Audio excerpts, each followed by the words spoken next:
Welcome to the show, dear Alison.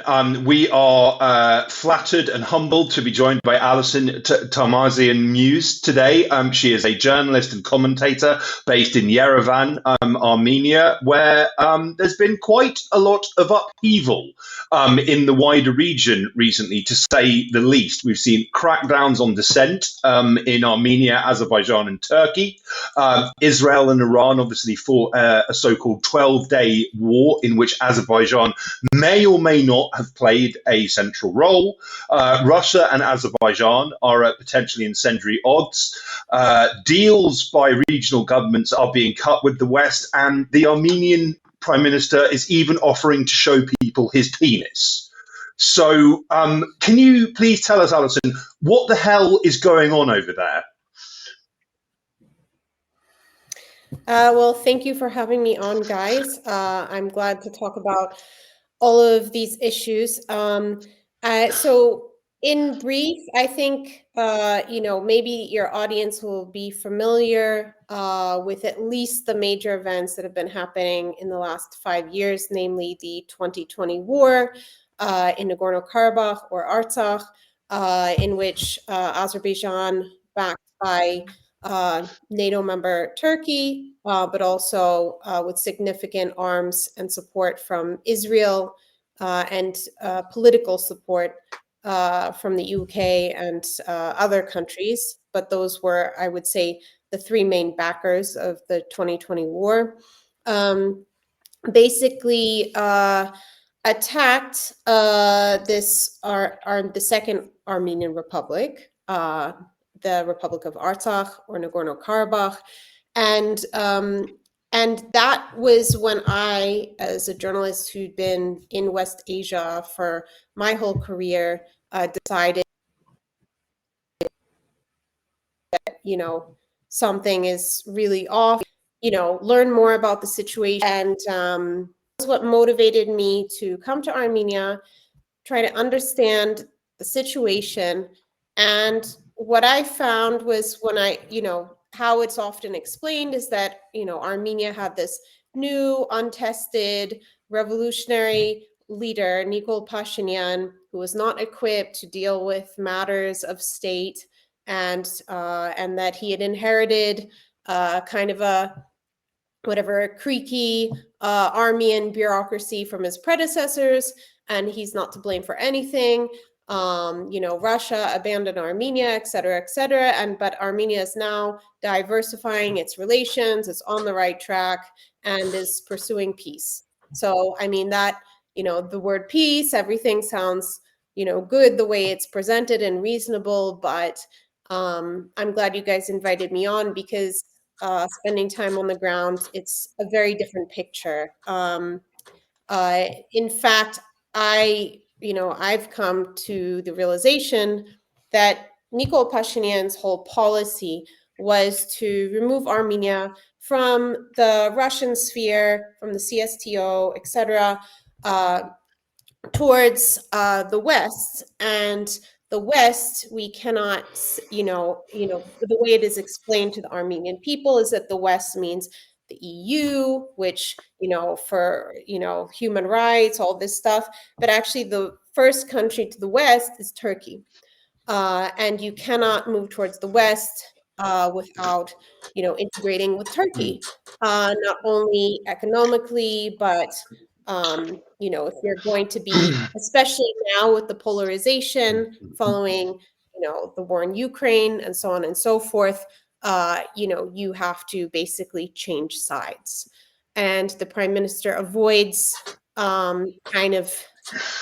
he's been avoiding making clear what a break that means with Armenia's traditional markets and security partnerships, but it would represent a true break from Russia, from Iran, and towards Turkey and Azerbaijan, essentially. Because while it's explained that we're going to have a crossroads, Armenia only has 4 borders. 2 are open. The northern one with Georgia, the southern one with Iran. What is closed is Turkey and Azerbaijan. So, he talks about the crossroads, but actually what he's talking about is opening the borders with Turkey and Azerbaijan. Hence, the Gazor corridor. Pashinyan will never admit that that's what's happening, although he's gotten closer and closer to saying so. So this is all just to kind of set the scene for you, but essentially Armenia is in the midst of a realignment, which is very much owned and done not only at the behest of pressures from Turkey, from NATO, et cetera, but from within Armenia itself by Pashinyan and his ruling clique, who have basically a supermajority and can overrule any dissent. So that's kind of to set the backdrop. But you know, we can get into what's happening today and how quickly things are developing to kind of completing that that path. Why do you think that Pashinyan is pursuing this particular path when so much of the global south is going the other way? Pashinyan, though he came to power as more patriotic than thou, and saying that his predecessors had given up land wrongly, and went above and beyond everything they had said about Armenia's responsibilities to Artsakh. Before he had started before 2018, long before, he had always been a tabloid journalist, and one of his favorite things to take aim at was the Armenian army, patriotic leadership. So he in his book and in his writings, he has always treated Artsakh as a burden. He is from the school of thought that this is just weighing us down. If the future for Armenia should be with Turkey, essentially, or and having these links with Turkey and Azerbaijan. He and his party members, they feel they want to put the relationship with Russia in the past. They don't take Iran seriously. They very much want to integrate with the West. So that's this has always been his thing, and so it's not really a surprise. And I mean, yes, as you said, it's kind of going against the grain of how a lot of countries are moving, but they're very much kind of masking what they're doing under this cover of diversification. So, we are doing military agreements with India, we haven't broken off with Iran, mirrors of the bigger picture, which is to have Armenia be, basically in this Turanic corridor. Pashinyan, I think, got the closest he has to saying what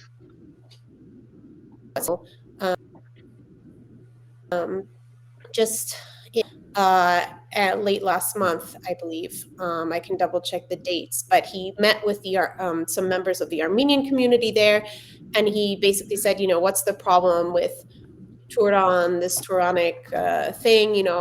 Of course, he basically said, it's no big deal. Like, okay, if we want to go there, they should be able to come here. So again, in his style, just kind of blowing off whatever security risks there might be, or whatever risks of the Armenian economy being totally being flooded with Turkish goods, Turkish agriculture, etc. But I would say we're getting much closer to being open about where all of this is going. And so, yeah, long answer to your question. I understand this was their program from the beginning, just they've had to do it through very kind of dishonest means.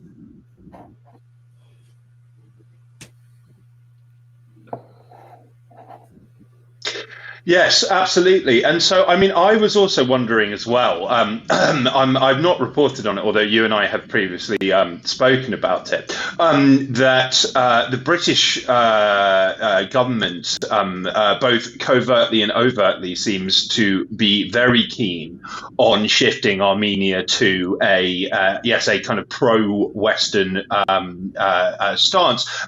Can you? Is that something that you can delve into?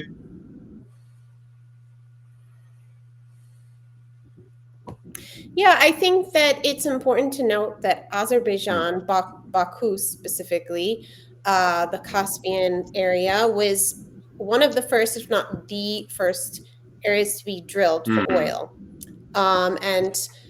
And so Azerbaijan early on, and we should note that before 1918, this region did not have the name Azerbaijan. Azerbaijan is a region of Iran, which is south of the Aras River, which forms the natural border between Iran and the Republic of Azerbaijan. But they took this name, I think, strategically from the same toponym name that's very historic to Iran. And this Mm. was, it's often talked about, the role of the USSR in recognizing a state by this name, which I think, there's different reasons for that. Strategically, the competition that was going on then between, various newly formed political entities. But I think the British role is also important to discuss because the British had major interests in those early oil fields. Maybe you've heard of Kalust Gulbenkian, who was an ethnic Armenian. He was kind of known as the Mr. 5%, but he had British citizenship. So he was kind of their guy at the time. Baku was a very diverse city, but a very Armenian city also. There were a lot of Armenians, highly skilled Armenians working in the nascent oil industry. So this has always been very much on the map of the UK and its energy interests. And so the USSR period very much represented a break from UK control and being able to profit from this region. I don't have it pulled up right now, but when the when Turkey was basically on its Caucasus campaign, and this was the same time as the Armenian genocide was going on in Asia Minor. There was also a campaign in the Caucasus, which involved Turkish troops, but was also very much aligned with UK. And actually, there was an order when the Armenians were in fighting with the Tatars, as they were known then. The UK basically said, gave a warning to the Armenian forces that an attack on this, you know, this Azerbaijan new entity would represent an attack on the UK. So that's how important it was to them. And again, when the USSR, absorbed the Republic of Azerbaijan as one of the Soviets, that represented it leaving the Western sphere of influence. And so I think, the encouragement and the very strong media support for the independence movement for the Armenians of Nagorno-Karabakh, of Artsakh, following pogroms committed against them by the Tatars. And this kind of heralded the breakup of the Soviet Union, but it was also very much welcomed in the West because this was the that they needed to get back into this very strategic and lucrative region. So if you actually look back through the New York to other Western publications, they were very positive about the Armenian, independence movements, covering the atrocities committed against the Armenians in Baku, in Sumgait. And they were, of course, pleased with the breakup of the USSR, and then the West went right back in and filled the gap in oil investment and gas investment later. But whereas once the Armenians, of course, gained the basically unrecognized statehood, but they had been on a diplomatic track seeking to be recognized in Artsakh. But the tone changed because they actually didn't want the Armenians to have sovereign control of this area. They wanted this to be under their kind of this sort of client state of Azerbaijan. So I think that the 2020 war, which and then the 2023 final basically genocide of Artsakh. There's not one. I think there's one Armenian still living there who's a mentally, physically handicapped man. But that was basically to ensure that all of their investments would be fully under control, because that's what they have in Azerbaijan and would not have had in Armenia. Yeah. So, I mean, for our viewers and listeners, just as a bit of background, MI6 and BP have been widely accused of being behind the 1993 effective coup that brought Aliyev to the position of total power that he enjoys in Azerbaijan now.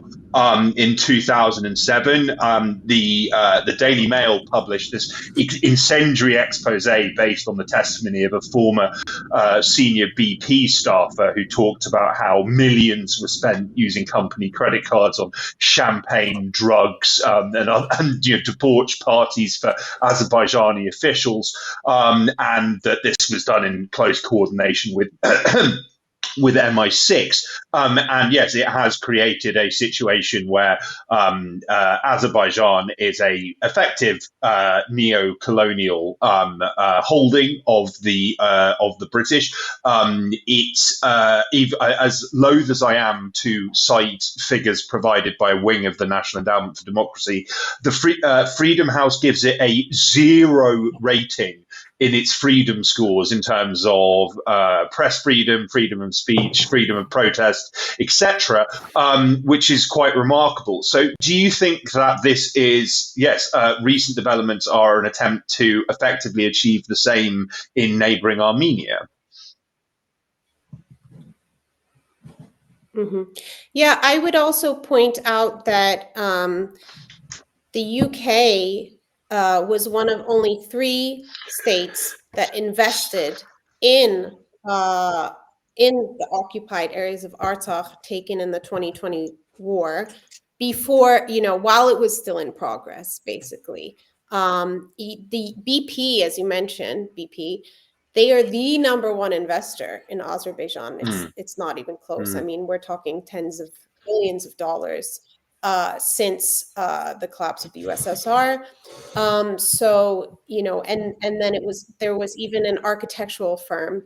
The name is not coming to me right now, but basically they got paid to redesign, ethnically cleansed Armenian communities. And, so the UK has benefited greatly. The other 2 countries that have, were willing to basically go in while this ethnic cleansing was still in progress were Turkey, which basically now calls itself one nation, 2 states with Azerbaijan, and basically represents the hand of NATO in the region. I mean, being the biggest military on the side of the Atlantic, and Israel, of course. Israel having building smart cities on the border with Iran, very close to where Iran's late former president, Ibrahim Raisi, had his helicopter go down after meeting with Azerbaijani President Ilham Aliyev. And we know what happened since then. So, and also I think it needs to be mentioned that Iran has called out Azerbaijan and requested that it investigate, what it has, found, which is that Israeli attacks on Iran some of them had originated or gone through Azerbaijan. I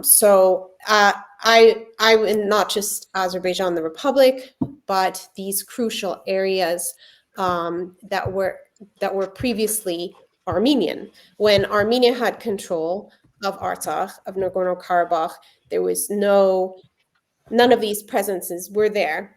Whereas following the removal of the Armenians, they've built three airfields in this. I'm not saying it's a small area; it's very mountainous, but this is not for tourists. This is not for residents. This is very much shows the priorities and how militarized this area has become. You mentioned how the freedom of speech level is zero. Even in Baku and other areas of the Republic of Azerbaijan, of course, there are these huge limitations, but especially in the areas seized from 2020 to 2023, this is very much a strictly controlled, policed or militarized zone. It's not just free for anyone to go when they want. There are very controlled tours. There are very controlled access given to people close to the government or the types of bloggers that they can just invite and don't have any context about what's going on. So, and of course, the Israeli ambassador has, visited, at various times. So as a testament to that relationship. So basically, it went from being an Armenian republic that was for Iran, represented a very quiet border, and this is a large border. If you have a map, we can give as a reference. But basically, the Armenia-Iran border is just a sliver, but the Artsakh-Iran border had been massive.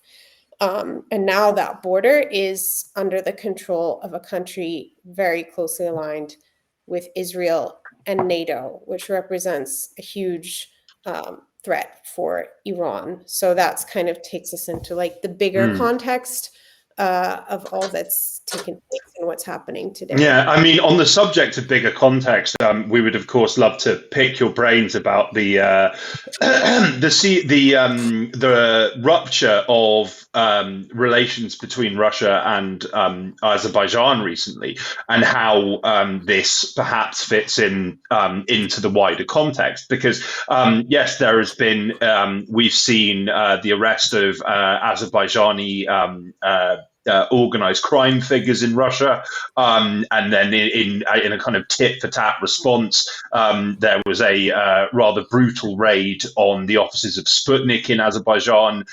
Some of its staff were beaten, then dragged into court very visibly, and Azerbaijan has cancelled a number of cultural events that were related to Russia or were going to feature Russian performers and artists. So, I mean, is this just a kind of a regional squabble, or is there something deeper and darker at work?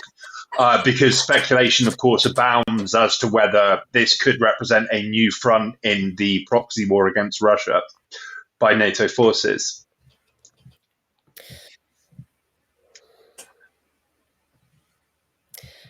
I think it has the possibility to become a point of open conflict. But what I would say is that, Russia has very much valued its relations with Azerbaijan. It has tried to, protect that relationship. The crackdown on the organized crime figures in Russia, I believe those people were pretty much all Russian citizens. So while, or perhaps dual citizens, but the the response by Azerbaijan, I think, is very interesting because it wasn't only Sputnik. They actually, just rounded up all these, basically IT Mm. Russians who had relocated after, the war in Ukraine began, and, who had nothing to do with anything. But it looked like the authorities in Azerbaijan did that to make a point. They had, they dragged them in front of the cameras in a humiliating way. They, their eyes were, closed. They had been, beaten up so badly.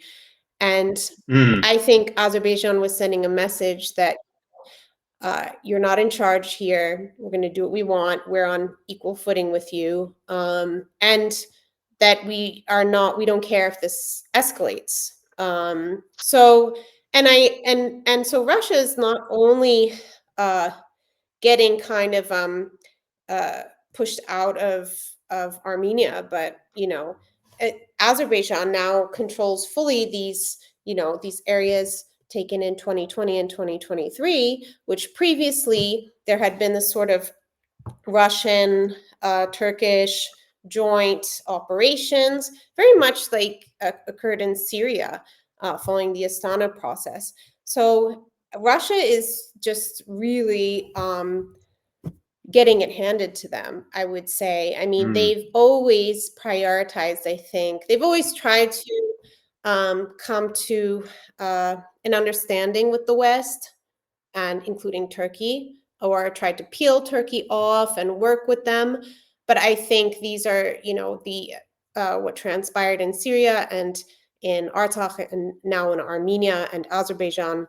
I think it may be kind of a wake-up call that this is that Turkey is not going to peel off from NATO, and Azerbaijan is not going to prioritize Russia.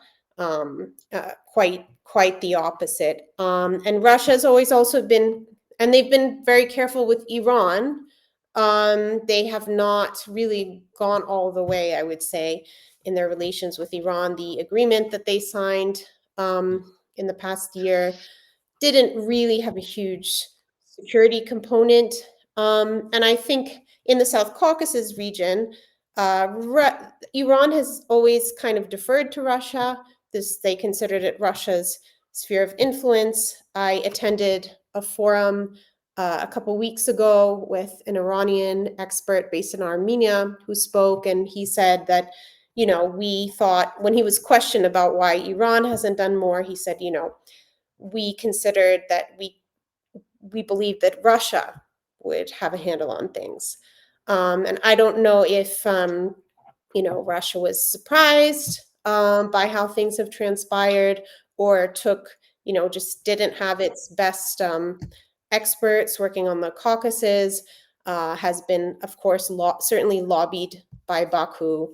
Certainly, maybe didn't take seriously that Pashinyan could turn around and hand over so much Armenian territory. But if it wasn't clear to them before, I would hope it's clear now. One interesting thing that's happening is that Iran has joined the Eurasian Economic Union, so that actually gives that means that with Armenia, there's a land border between Iran and the Eurasian Economic Union, which is led by Russia. So that's an interesting development, because if Iran were to join the CSTO, for example, then Iran would certainly have all of the right to intervene militarily in Armenia. So it remains to be seen what Russia will do next after that kind of tit for tat, those tit for tat detentions. Things have kind of quieted down. But I think that if we see the Iran-Israel war restart, if and what, I think probably not if, but when hostilities renew between the US, Israel, and Iran. I do believe that it's probable there could be spillover into the South Caucasus, whether it is Iran responding when the likely Israeli attacks come via Azerbaijan or Azerbaijani controlled territory, or perhaps Turkey and Azerbaijan would seize, that moment if they sense any weakness of Iran to seize this corridor they want through Armenia, which Iran has said very clearly is a red line for it. And that could also trigger an Iranian response in Armenia, or perhaps asymmetrically attacks on Azerbaijan's oil and gas infrastructure. So I think it's definitely something to watch. Indeed, and of course, as spelled out in numerous WikiLeaks cables, Azerbaijan and Israel have an extremely close relationship. Israel has provided Azerbaijan with vast amounts of weaponry with which it has used to defeat Armenia in various conflicts. You meant when you talk about spillover. I mean, say in the event of, I think it's pretty inevitable in the event of further agitation between Iran and Israel, and by extension the US. I mean, for many years, Israel has not only been courting Azerbaijan but also Georgia. Are similar efforts underway with Armenia as well to create this kind of unified anti-Iran bloc in the Caucasus region? I think it's not as obvious. I do think it's happening. One of the first things that Pashinyan's administration did was appoint an ambassador to Israel, which, without kind of, and Armenia had never done that. And Armenia had always, I think a big part of it was prioritizing relations with Iran. Iran is extremely important for Armenia. And has, and really during the 90s war, it was that border that Armenia was able to keep getting life-saving, basics, from fuel to whatever. But yeah, Pashinyan appointed an envoy to Israel, and yet that relationship is, we don't see any obvious benefit, because the Armenian quarter of Jerusalem is probably in its most it's probably at its most threatened situation it's been in a long time, at least in our generation's time, and so it makes you wonder, what is going on. When shortly after I came here, I believe it was October 2021, reports began to surface that Armenia had bought Israeli spyware, that the Pashinyan government had bought Israeli spyware. And I believe it was Pegasus. And then also the prime minister's son he was appointed as the director or manager of some Israeli company that had opened up here. So it seems that there are some benefits, but not for the general population. We also, one of the, the reports that's come out is that the Armenian metro, which has basically forced people to go from using physical coins to a fully digital system, that company is suspected of being an Israeli company, or going back to an Israeli company. So I would say it's not very obvious, but I think that what's for sure is this government is not keeping the Israeli kind of security system at bay, as previous governments were, and previous governments having really prioritized relations with Iran. that's what I can say about that. And then Georgia is interesting because they have, well, traditionally, they're very much in this Turkey-Azerbaijan bloc, but they've also, the Georgian Dream government has really kind of worked to repair relations with Russia.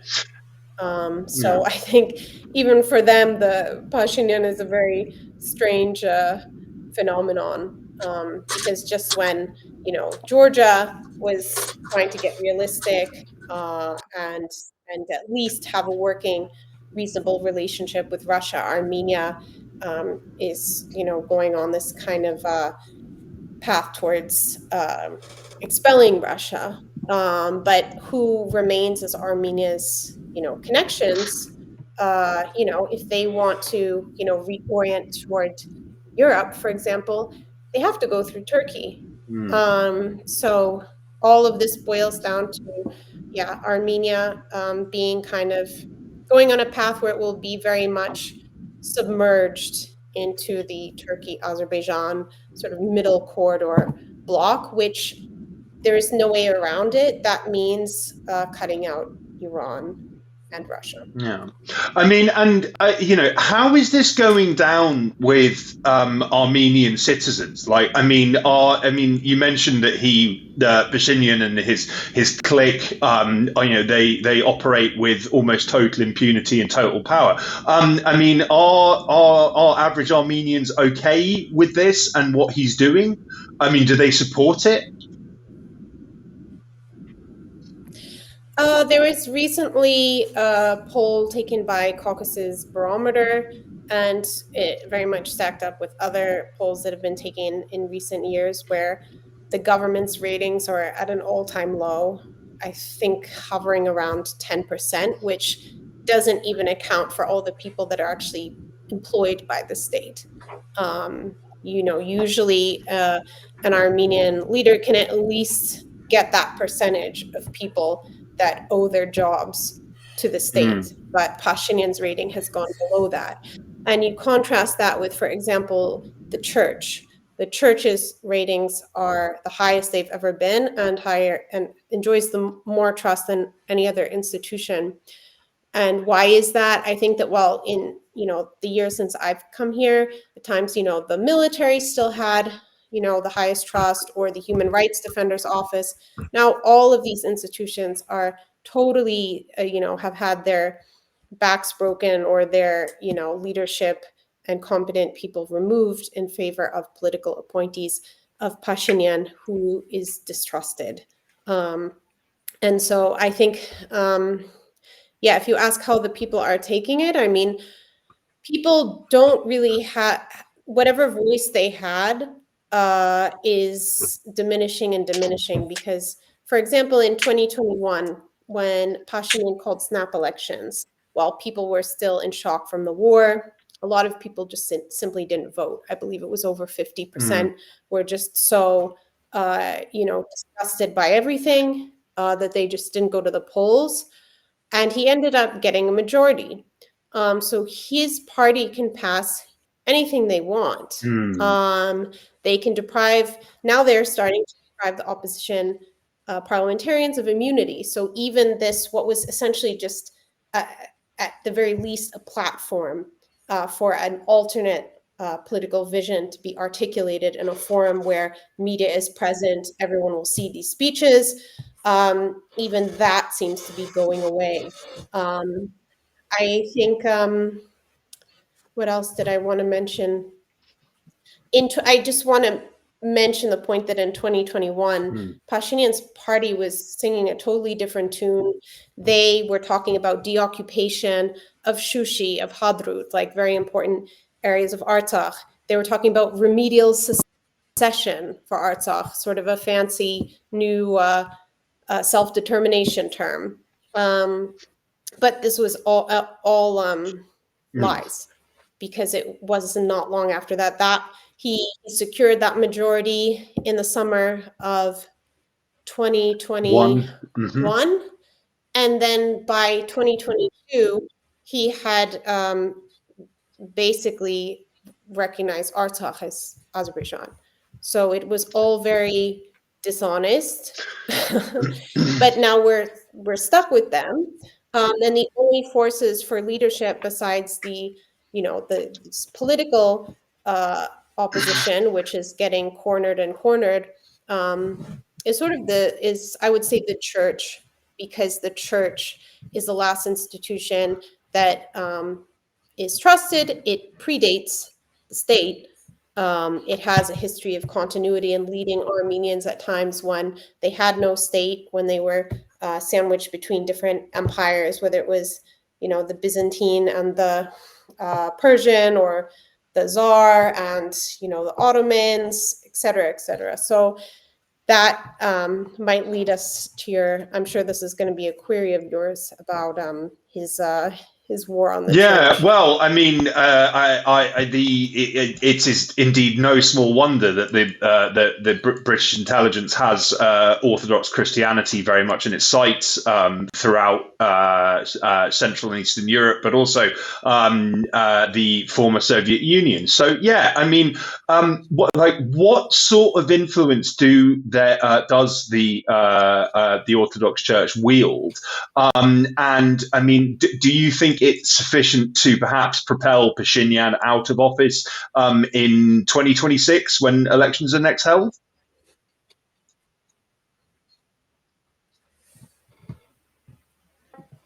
So the interesting thing is, while the Armenian Apostolic Church is very much, if you kind of break down Christianity to, Catholicism, Protestantism, which is much newer, and the Orthodox family, the Armenian Apostolic Church is interesting because it's actually its whole own church. It's very much in communion with the Orthodox churches, but it is its own structure with its own head of the church.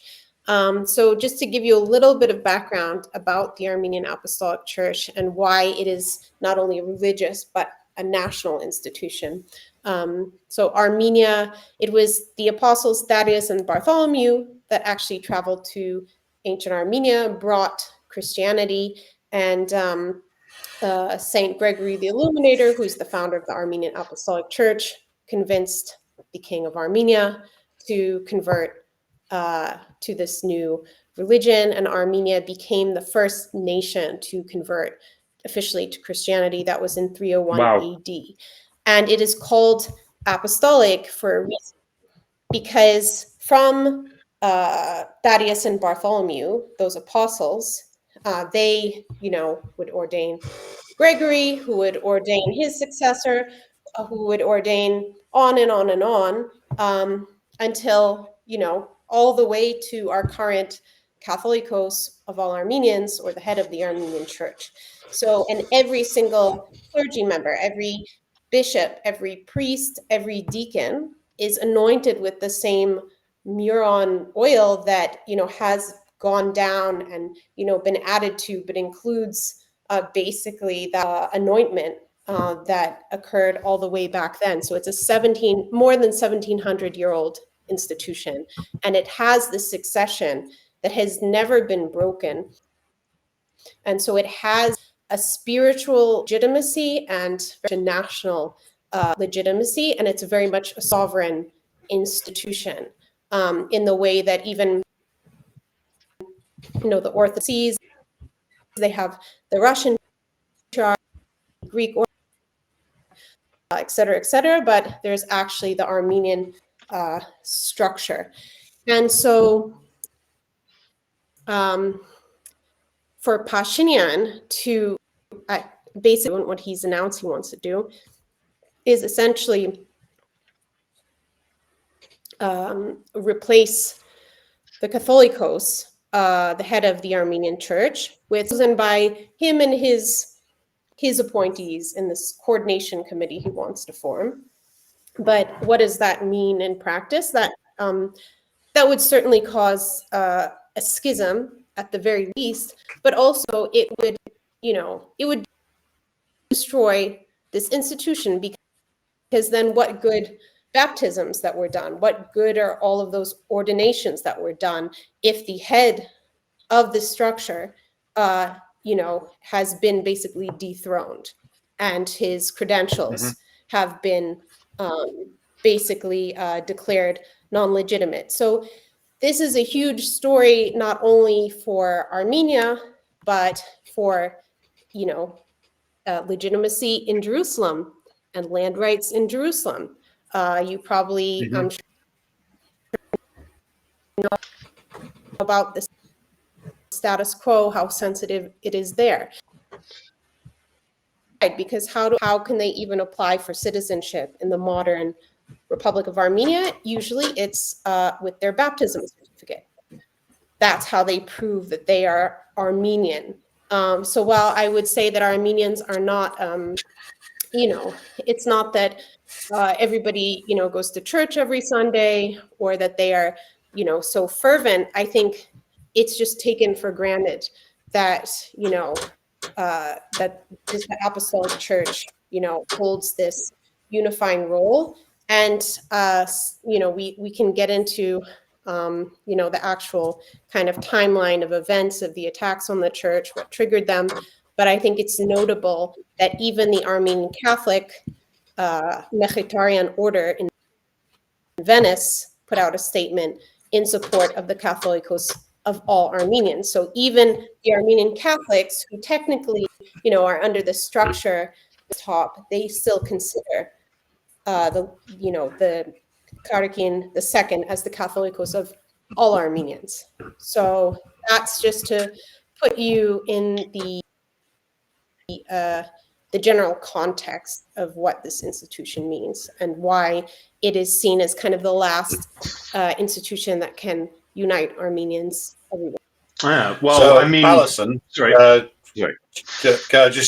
to summarize, as with Zalinski in Ukraine, who did a similar sabotage job on the Ukrainian Orthodox Church, the Armenian Church is being essentially subordinated, or there are attempts to subordinate the Armenian Church under Pashinyan and his clique's control.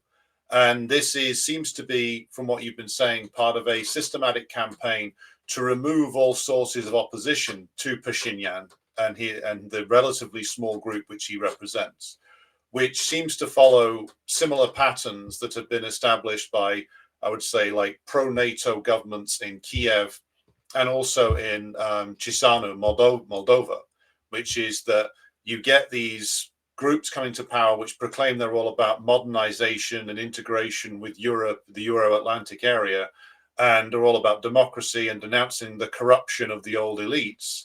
But in actual fact, what they do is they put into place a regime which only really obeys London, Washington, Tel Aviv, Ankara, in the Armenian case, and then they eliminate all national sources of opposition, leaving the country basically as a tool of outside powers. And it seems that is the role that Nikol Pashinyan and his clique have been playing in Armenia, and it's very similar to Maya Sandu in Moldova or the Maidan movement in Ukraine. Is that a fair summary, in your opinion, of the situation? Yeah, I've seen bits and pieces of the crackdown in Ukraine on the church and the efforts to basically divorce it from, the patriarch, in the patriarchate in Russia, and I also think it's a relevant comparison with Zalinski, because as I understand Zalinski, when he was first campaigning, he was talking about peace. So he was like Pashinyan, kind of giving people what maybe what he thought was possible, or maybe it was totally disingenuous. But in essence, the promises didn't match up to what would be implemented once they had power. In Armenia, Pashinyan, one of the first things he did was to essentially gut the judiciary. He restructured the police.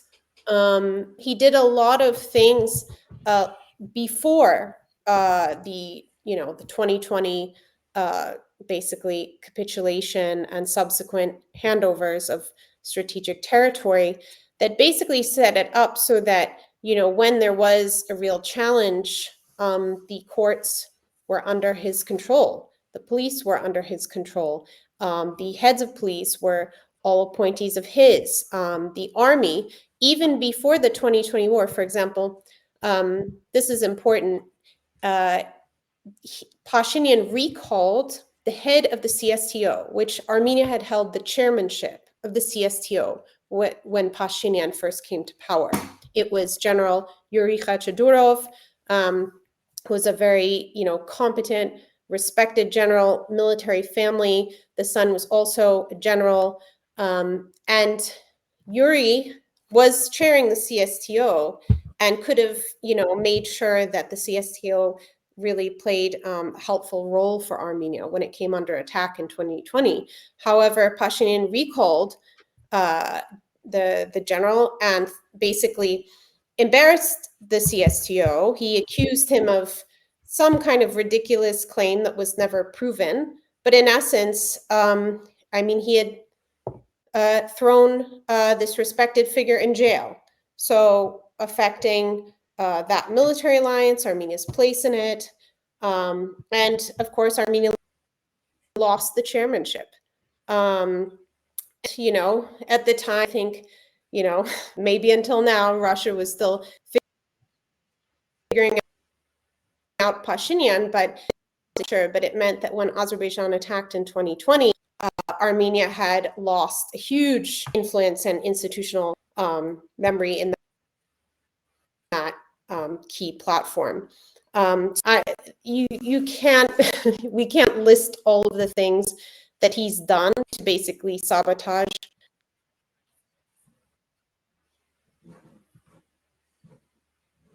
sovereignty. Everything he's done has actually hurt Armenia's sovereignty, standing, strength.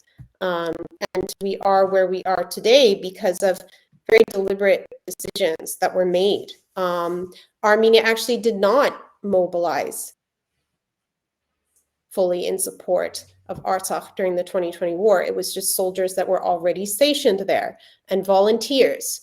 Very much like his call to reform the Armenian Church, he just said, oh, go gather in your yards and form groups. So basically, Armenians did not leave Armenia as a state the war, instead just said people, okay, go, but did nothing to back them up. There were no strikes on key infrastructure in Azerbaijan, no strikes on the drone operation centers, no strikes on the oil and gas infrastructure, which obviously would have been a nuclear option. But I think that would have been that would have caused a step back for all the players involved if they felt were under threat. So the fact that Armenia didn't, target any of those key pieces of infrastructure, I think explains everything. That Armenia was not interested in winning that war, but rather in getting rid of Artsakh, not because of anything, but that so long as they had this, they regarded, they would not be able to open up relations with Turkey and Azerbaijan. So I would say any evidence that Pashinyan Armenian national interest, like even Georgia, to Turkey, and I think maybe there can be that it's benefited, Armenia, Turkey, and Azerbaijan. They have said openly it's problematic. They don't want to standing in the way of their connection with Central Asia, and that is why Azerbaijan and Turkey is behind them on this, has claimed all of the Republic of Armenia as quote unquote Western Azerbaijan. So they essentially do not recognize Armenia as a state. You were just talking about the Pashinyan's undermining of the campaign in the war in 2020, and the refusal to actually mobilize seriously, and you were talking about the consequences of that. And my next question was going to be about the fact that the Armenian government refused to actually properly mobilize for a war in which there was a clear NATO intervention on behalf of the Azerbaijani side. There were and an Israeli intervention there as well. So there were consistent reports in the West of Turkish military officers being involved, directing operations for Azerbaijan, and Israeli specialists there as well. So effectively, Armenia was abandoned by its own government and left to face like a NATO operation in essence. Definitely. I think that the biggest proof of the direct Turkish and Israeli role is that Azerbaijan did not actually graduate, and this was announced, its first crew of drone operators until after the 2020 war. Israeli drones and Turkish drones, those were basically directed by the Turkish and Israeli operators. So that's one. Other thing is that, I had just mentioned that Armenia also did not, target any. It had no changing. Was rather seeking, always seek realignment, and recognized Artsakh as Azerbaijan when still Russian peacekeepers stationed on the ground to protect the population and keep the peace, so to speak. So, I think the NATO role can't be denied, and proof of that is Erdogan in December following the war.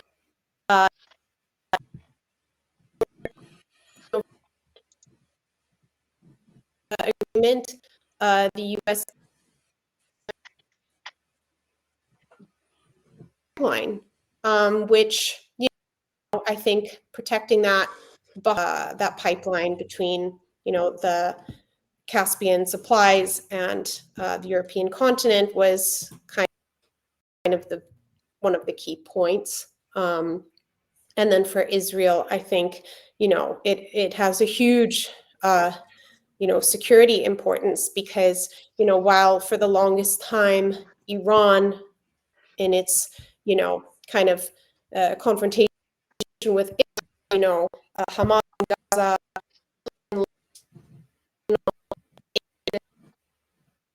actually real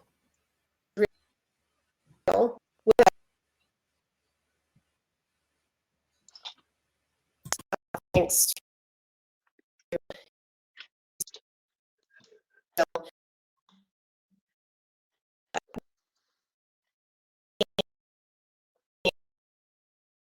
this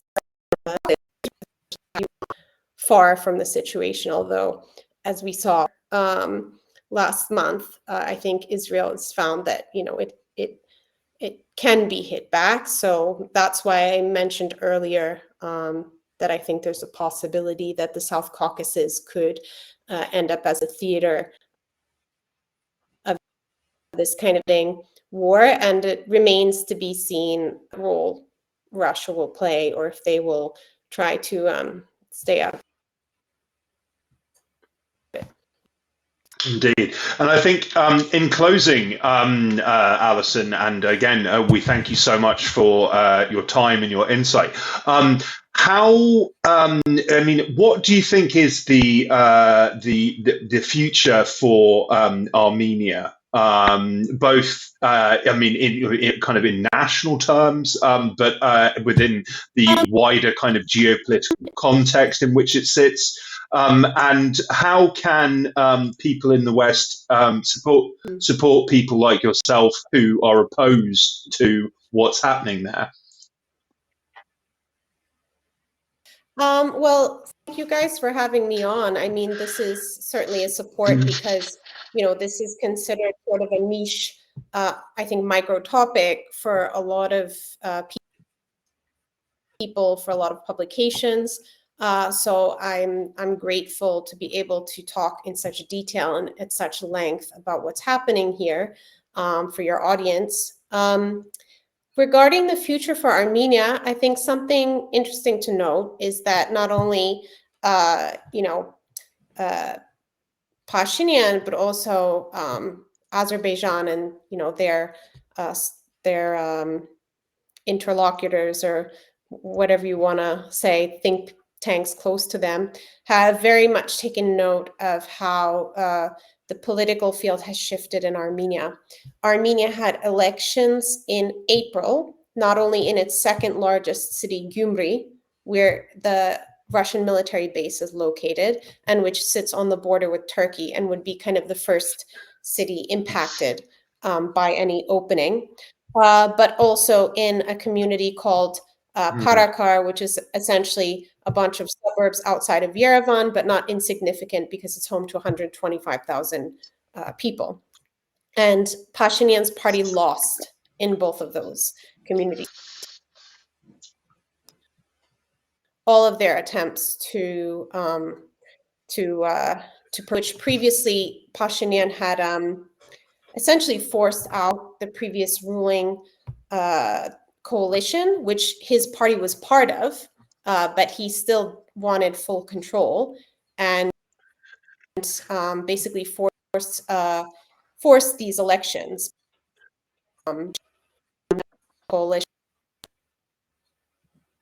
is essentially so these were snap elections, and the same in Parakar. But in Gyumri, the opposition won, and this time they didn't need to be in coalition with Pashinyan's party. Instead, they were able to win by a consensus of opposition, various opposition parties, including old and new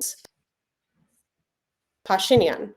And very funny, the winner was actually a previous mayor who had served multiple terms, pretty much in parallel to the administration, the 2 terms of the second president of Armenia, Robert Kocharian. So it kind of disrupted this whole narrative that Pashinyan and his supporters always say, which is that Armenians don't want the return of the formers, but actually the formers, this guy, his name's Volkasian. So he's very much a former, having served as the mayor before, but also on the campaign trail, he was very, very hardline about his direction. And he said, we oppose anyone trying to kick out the Russian base. He said, in fact, we want better relations with Russia. He's totally opposed to opening the border with Turkey. He said that's never going to happen.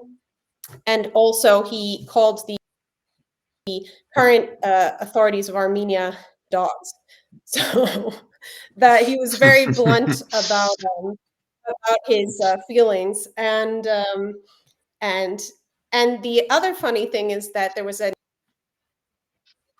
European party or alliance or something. The platform was Armenia should join the EU and kick out the Russians, and they did not the, I think, 6% threshold in order to enter the city council of Gyumri. So that also kind of poured cold water on this idea that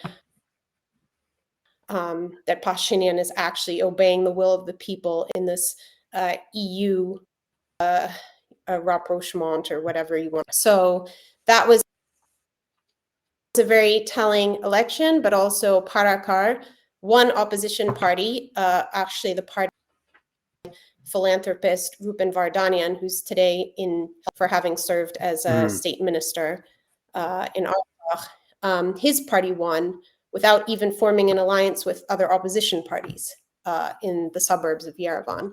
So it was interesting because some very pro-Azeri commentators wrote about these events and said, this is a warning. Pashinyan, he's pretty much lost legitimacy. He, even if he mobilizes all administrative resources, directs state employees and soldiers and police to vote for him, he could still lose because this is where the public sentiment is. And essentially warning that Azerbaijan better, do something to help make this guy look good or sign something for him soon, because he either might lose power or that he won't be able to do anything for anyone for much longer. So I think that's kind of interesting, and I think that explains all of these crackdowns today. Actually, they deprived, in the last 2 days, they've deprived 3 opposition parliamentarians of their parliamentary immunity. They are throwing one in jail. I mean, they have arrested 2 archbishops. They essentially invaded the whole, the mother seat, they call it, which is the seat of the Catholic Armenians and the Senate in Armenia. So he's really on a rampage and trying to subdue all his critics, and I think prove himself to his political, backers like Erdogan, and show them that, no, I have control of the situation and I'm the guy you need to work with.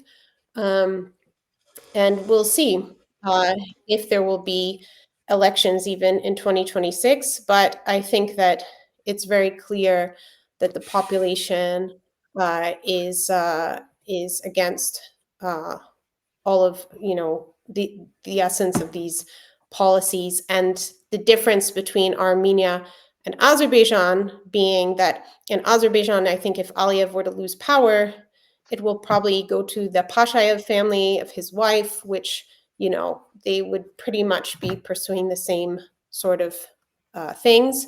Whereas in Armenia, if Pashinyan were to lose power, there's nobody from his party that would be able to pick up the mantle. And in fact, the opposition represents a total 180 degrees from what he is doing. And they've said as much. They've said very bluntly that Armenia should be having military exercises with Russia and Iran yesterday. So it represents 180 degrees. So I think Armenia, there is still, a national cohesion. There's the unity, there's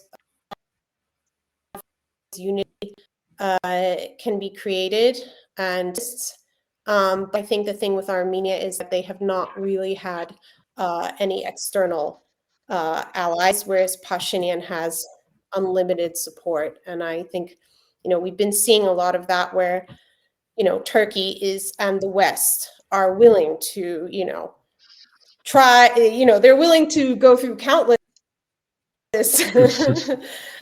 steps and starts and stops and,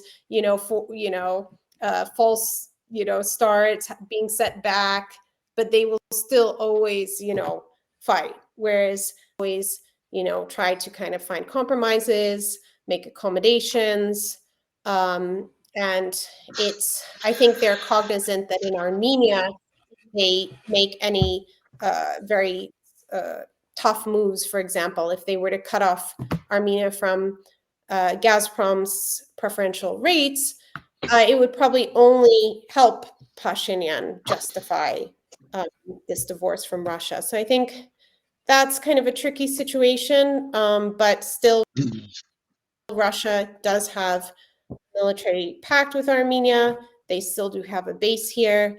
And I think Iran is looking, and I think Iran is, from what we've seen from this last war with Israel, they are they're not so rickety as some people assessed, and in fact, they are preparing further confrontation, and that it may well spread to the South Caucasus. Well, on that note, God bless you, Alison, for all that you do. Thanks again so much for joining us and for presenting this information to our audience. How can people support your work? Where can they find you? I'm most active on Twitter.